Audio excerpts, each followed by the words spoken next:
भाई आपने ये भी कहा कि पैसा जल्द से जल्द निकाल लीजिए सरकार पे। नहीं, मैंने तो मेरी बहनों को बड़ी विनम्रता से मेरी बहनों को आह्वान कर रही हूँ कि मेरी लाडली बहनों जल्दी जल्दी पैसा जो आया है वो निकालिए बैंक से और जल्द से जल्द खर्चा कर दीजिए। ये सरकार का कोई भरोसा नहीं है। ये ऐसे भाई है उन्होंने जिन्होंने धमकी दी है और टीवी पे दी है, ऐसे नहीं कि घर में आके छुपके दी है, पूरे टीवी में माइक पे खड़े रह के बहनों को धमकी दी है कि अगर आपने हमें वोट नहीं दिया तो हम पैसा वापस लेंगे। मैं बड़ी विनम्रता से उन दोनों विधायक को कहना चाहती हूँ, पैसा ट्रांसफर किया है, सिर्फ एक बहन का वापस देके दिखिए, सिर्फ एक। नमस्कार, राज्यातल्या माझ्या सगळ्या लाडक्या बहिणींनो, महायुती सरकारने जाहीर केल्याप्रमाणे लाडक्या बहिणींच्या खात्यामध्ये पैसे जमा होणं सुरू झालंय आणि लगेच बारामतीच्या मोठ्या ताईंची पोटदुखी सुद्धा समोर आली। स्वतः काही करायचं नाही आणि दुसऱ्याने केलेलं बघवत नाही, अशी त्यांची अवस्था आहे। बारामतीच्या मोठ्या ताई, तुम्ही आयुष्यभर बोट मोडत बसा।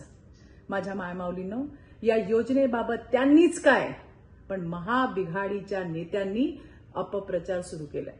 खरं तर या योजनेचं खुल्या मनाने खुल्या दिलाने स्वागत करायला पाहिजे होतं, मात्र कोत्या मनाच्या लोकांनी आपली विकृत मनोवृत्ती जी आहे ती पुन्हा एकदा महाराष्ट्राला दाखवून दिली।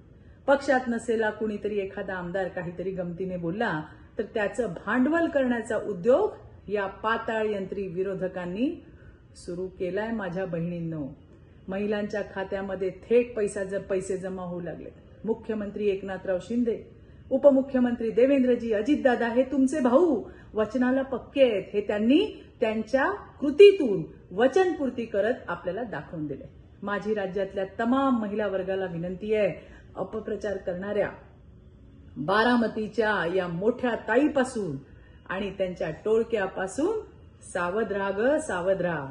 निर्णय शानदार, महायुती दमदार। धन्यवाद। जय हिंद, जय महाराष्ट्र।